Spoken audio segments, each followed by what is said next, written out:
నిరీక్షణ prayer house మరియు centre సంఘముల తరపున ప్రభువైన యేసుక్రీస్తు నామములో మీ అందరికీ నా ప్రేమపూర్వకమైన వందనములు. ఈ దినపు దేవుని మాట 18వ సంకీర్తన 10వ చరణం. కెరూబు మీద ఎక్కి ఆయన ఎగిరి వచ్చెను.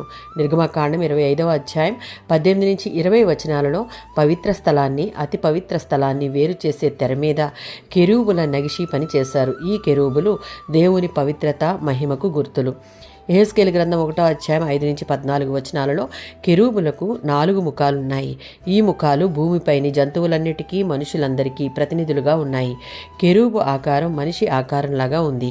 దేవుని మహిమ ప్రకాశం ఇతర జీవులన్నిటికంటే మనిషితో ఎక్కువ సంబంధం పోలిక కలిగి ఉంటుంది. ఇవి దేవుని సన్నిధిని మహిమను తెలియజేస్తున్నాయి. ఇవి అటు ఇటు తిరగకుండా నేరుగా పోతూ ఉంటాయి. అవి దేవుని ఆత్మ నడిపించినట్లుగా వెళ్తాయి.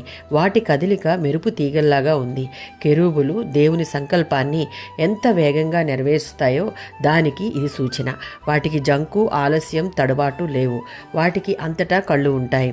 అంటే ఇది సర్వాన్ని చూడగల దేవునిని ఇది సూచిస్తున్నాయి. కెరూబుల కదలికలు దేవుని యొక్క కంఠధ్వనిలాగా ఉన్నాయి. 99వ సంకీర్తన 1వ చరణం మరియు 80వ సంకీర్తన 1వ చరణాలలో ఇటువంటి కెరూబుల మీద ఆసీనుడై యెహోవా రాజ్యపాలన చేయుచున్నాడు.